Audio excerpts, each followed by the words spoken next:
Student, आपका मेरे channel में फिर से स्वागत है। आज हम पढ़ेंगे समसूत्री विभाजन क्या है। ये बीएससी फर्स्ट ईयर की क्लासेस है जूलॉजी की। उसमें हम पढ़ेंगे कि समसूत्री जो विभाजन होता है वो कैसे होता है और उस विभाजन किस किस कोशिकाओं में होता है वो। जैसे कि इसमें दिखाया है कि समसूत्री विभाजन होता है जो वो क्या करता है, जनन कोशिकाओं को छोड़कर बाकी सभी कोशिकाओं में समसूत्री विभाजन होता है। यह विभाजन पौधों में भी होता है, समसूत्री विभाजन पौधों में भी होता है। अभी हम देखेंगे कि कैसे उसका पूरा स्ट्रक्चर में, जैसे उसकी अभी जो समसूत्री विभाजन उसके हम प्रॉपर डायग्राम भी बनाएंगे और कैसे उसको हम विभाजन करते हैं, समसूत्री विभाजन कैसे होता है वो भी हम पढ़ेंगे। अब फर्स्ट में जब दे रखा है समसूत्री विभाजन किसे कहते हैं या उसकी परिभाषा, तो समसूत्री विभाजन जनन कोशिकाओं को छोड़कर सभी कायिक कोशिकाओं में होता है। अभी मैंने आपको ये बताया था कि जनन कोशिका को छोड़कर बाकी सारी कोशिका में होता है, तो ये दिखा रहा है उसी में कि समसूत्री विभाजन जनन कोशिकाओं को छोड़कर शरीर की, जो शरीर है, शरीर की सभी कायिक कोशिकाओं में होता है। फर्स्ट पॉइंट ये हो गया। फिर आएगा इसमें पौधों में वृद्धि भी इसी प्रकार की विभाजन से होती है। जो पौधों में वृद्धि होती है, ग्रो अप करते हैं पौधे, वो भी किस कारण से होता है, उनमें भी समसूत्री विभाजन होता है। इसी की वजह से वो क्या करते हैं, अपनी वृद्धि कर पाते हैं। फिर क्या है, इस पौधों की वृद्धि प्रदेश में पाई जाने वाली विभज्योतक कोशिकाओं में समसूत्री विभाजन होता है। किसमें, जो वृद्धि करते हैं उसमें पौधों में क्या होता है, विभज्योतक होता है, विभज्योतक कोशिकाएं होती है। ये जो विभज्योतक कोशिका है उनमें भी समसूत्री विभाजन होता है। सूत्री विभाजन की प्रक्रिया दो घटनाओं पर आधारित है। जो समसूत्री विभाजन है उसकी प्रक्रिया दो घटनाओं पर आधारित है, केंद्र की विभाजन तथा कैरियोकाइनेसिस विभाजन। केंद्र की विभाजन अथवा कैरियोकाइनेसिस, इसमें क्या होता है, कोशिकाओं के केंद्रक को दो समान पुत्री कोशिकाओं में बंटने की घटना को कैरियोकाइनेसिस कहते हैं। ये जो केंद्रक है, एक केंद्रक होता है, जैसे मैं आपको बताता है। अब ये क्या करता है, केंद्रक, तो कोशिकाओं के केंद्रक को दो समान पुत्री केंद्रकों में बंटने की घटना को कैरियोकाइनेसिस की। अब ये एक केंद्रक है, ये क्या करता है, ये इसी से मिलकर, जो ये वाला है इसी से, जैसे ये कोशिका दो केंद्रक बन जाते हैं या फिर ऐसे, मतलब इसी से निकल के बनता है। जैसे ये एक है, अब पहले क्या होगा, ये ऐसे, इसमें से ये निकला एक केंद्रक है, एक केंद्रक से क्या धीरे धीरे होकर दो कोशिका या दो पुत्रियां विभाजित हो जाती है, मतलब दो पुत्रियों में बढ़ जाता है ये एक केंद्रक। उसको क्या बोलते हैं, हम कैरियोकाइनेसिस कहते हैं। अभी हमने पढ़ा, अब फर्स्ट पॉइंट हमने देख लिया था। अब सेकंड क्या देखेंगे हम, सेकंड होता है कोशिका द्रव्य विभाजन अथवा साइटोकाइनेसिस। साइटोकाइनेसिस क्या होता है, तो साइटोकाइनेसिस केंद्र के विभाजन के तुरंत बाद कोशिका द्रव के दो समान पुत्री कोशिकाओं के बंटने की क्रिया को साइटोकाइनेसिस कहते हैं। मतलब कि जब एक कोशिका है, कौन से केंद्र की विभाजन के तुरंत बाद, जब केंद्रक का विभाजन होता है। अभी मैंने आपको दो बताया था कि कैसे एक कोशिकाओं से दूसरी कोशिका का निर्माण होता है। उसी प्रकार इसमें क्या होता है कि एक कोशिका होती है, केंद्र की कोशिका, उससे तुरंत बाद दूसरी कोशिकाओं का निर्माण होना, मतलब उसके तुरंत बाद कोशिका द्रव्य के दो समान पुत्री कोशिकाओं में बंटने की क्रिया को, मतलब जैसे पहले क्या बताया था मैंने, जैसे एक कोशिका है, अब इस कोशिका के तुरंत बाद कैसी दो केंद्र की कोशिकाओं में बंटने की क्रिया को, जैसे ये एक है, एक कोशिका के तुरंत बाद क्या हो गया, दो कोशिकाओं में ये विभाजन हो गया, इसका मतलब दो कोशिकाओं में इसका विभाजन हो गया, मतलब दो कोशिका में बट गई है। तो इन दोनों की जो क्रिया होती है, इन दोनों के बीच को, उसको बोलते हैं साइटोकाइनेसिस कहते हैं। जिसके बाद ये कंप्लीट हो गया। अब जो हमने फर्स्ट स्ट्रक्चर पढ़ा था किसका, काइनेसिस का, कि कैरियोकाइनेसिस क्या होता है, तो कैरियोकाइनेसिस के है कि कैरियोकाइनेसिस या केंद्र की विभाजन, ये कितने प्रकार के होते हैं, तो ये 5 प्रकार के होते हैं। इसमें दिखा है सूत्री विभाजन के केंद्र की विभाजन का अध्ययन निम्न 5 प्रवस्थाओं में होता है।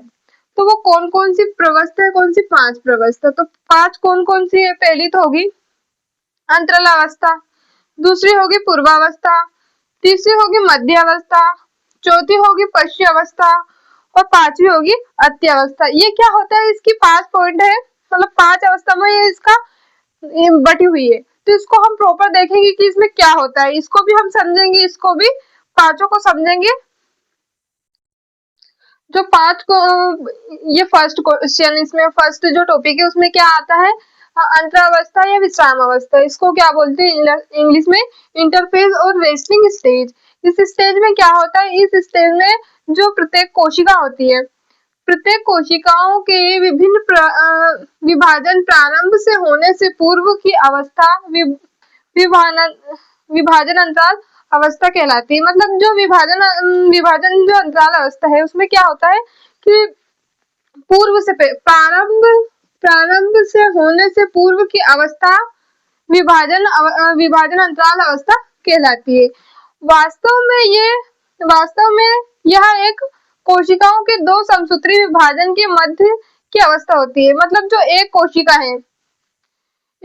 है उसकी क्या होती है, दो समसूत्री विभाजन के मध्य की अवस्था होती है। मतलब एक कोशिका है, उसके जो दो समसूत्री विभाजन है उसके बीच के मध्य यानी बीच के अवस्थाओं की होती है, अतः अंतरावस्था के नाम से जानी जाती है। यह विभाजन अवस्था यानी विश्राम अवस्था के नाम से भी जानी जाती है, क्योंकि इस अवस्थाओं में कोशिकाओं में किसी भी प्रकार का विभाजन नहीं होता है। जो ये वाली अवस्था है इसमें क्या होता है, किसी भी प्रकार का विभाजन नहीं होता है। इस अवस्था के प्रमुख लक्षण निम्न हैं। जो इसके लक्षण है वो अभी हम देखेंगे, ये आप उतार सकते हो।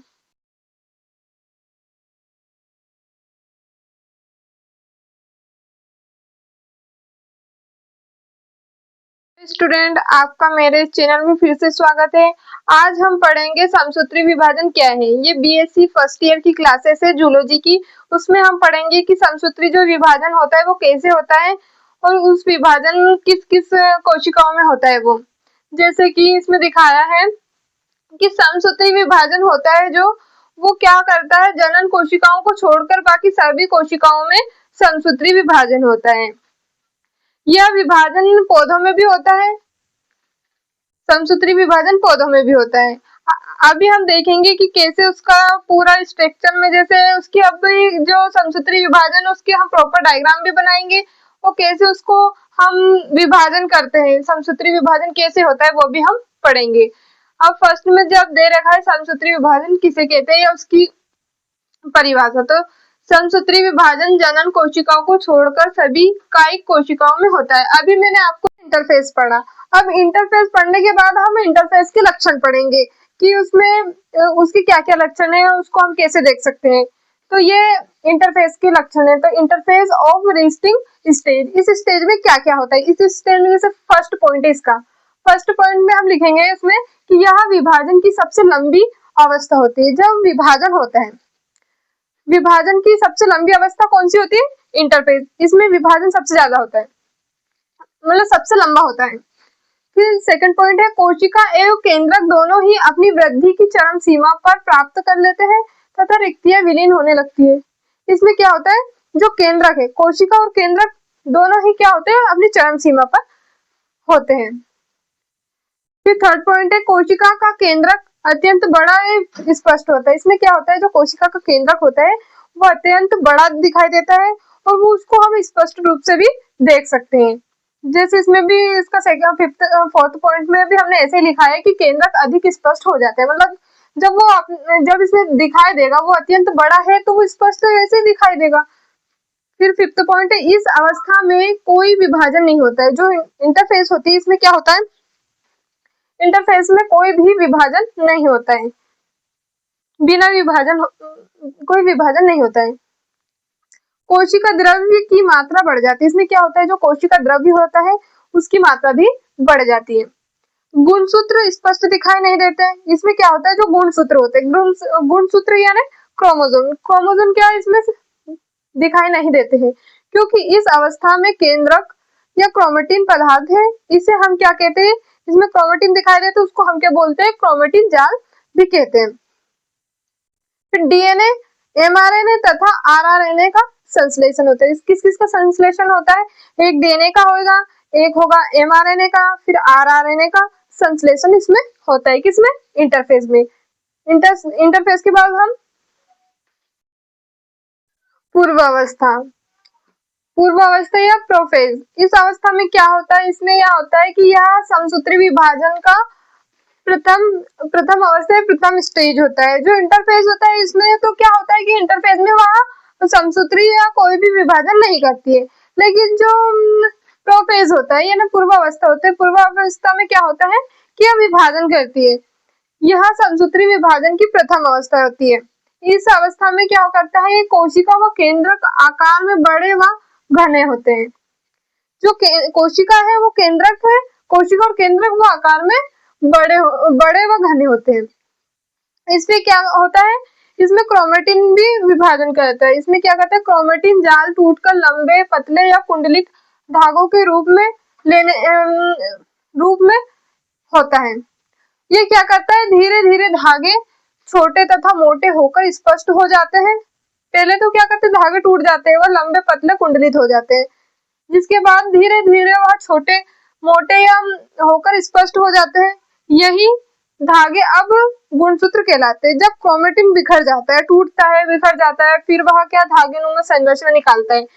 फिर संरचना जब निकलती है, धागेनुमा जब संरचना रहता है तो एक कुंडलित होकर एक वो कुंडलित हो जाता है। जब वो कुंडलित होता है उस क्रिया को हम बोलते हैं, वो कुंडलित होने के बाद क्या बोलते हैं, जो वो धागेनुमा ऐसी जो संरचना है ये क्या करता है, ऐसे कुंडलित होकर ये स्पष्ट हो जाते हैं और इसको हम क्या बोलते हैं, गुणसूत्र या क्रोमोसोम बोलते हैं। प्रत्येक गुणसूत्र दो समरूप तंतुओं के रूप में होते हैं, जिन्हें हम क्या कहते हैं, अर्धसूत्र, जिन्हें हम अर्धसूत्र कहते हैं। दोनों क्रोमेटिड्स सेंट्रोमियर नामक रचना से परस्पर जुड़े होते हैं। इससे क्या होता है, ये परस्पर जुड़े रहते हैं एक दूसरे से। अब इसमें इसका फोर्थ पॉइंट है, इसमें है कि अर्ध गुणसूत्र पर छोटी छोटी दाने जैसी रचनाएं पाई जाती है। इन्हें हम वर्ण कणिकाएं कहते हैं। यह डीएनए अणुओं के समूह के एकत्रित होने से बनते हैं। किससे बनते हैं ये बनते हैं यहाँ डीएनए के अणुओं के समूह के एकत्रित होने से बनते हैं। इन्हीं वर्ण कणिकाओं में जीन पाए जाते हैं। जो जीन होते हैं, जिन्स होते हैं, वो किसमें पाए जाते हैं, इन्हीं ही कणिकाओं में पाए जाते हैं। उसी प्रकार क्या होता है, फिफ्थ पॉइंट में दे रखा है, केंद्रिका आकार के छिन्न होने लगती है और अंत में यह विलुप्त हो जाती है। छिन्न यानी बिखरने लगती है, टूटने लगती है, जिसके बाद यह अंत में क्या हो जाती है, विलुप्त हो जाती है। कौन? केंद्रिका। इस अवस्थाओं के अंत तक केंद्रिका कला भी बिल्कुल विलुप्त हो जाती है। अब हमने इंटरफेस देखा, अब उसमें हम क्या करेंगे, उसके पूरा डायग्राम बनाएंगे कि कैसे दिखता है, कैसे विभाजन होता है, कैसे उसका विभाजन करते समय वो कैसे टूटती है, वो कैसे ही अलग कोशिका या केंद्रक का निर्माण करती है। समसूत्री विभाजन होता है तो कैसे समसूत्री विभाजन का कैसा निर्माण करती है, वो सब हम देखेंगे।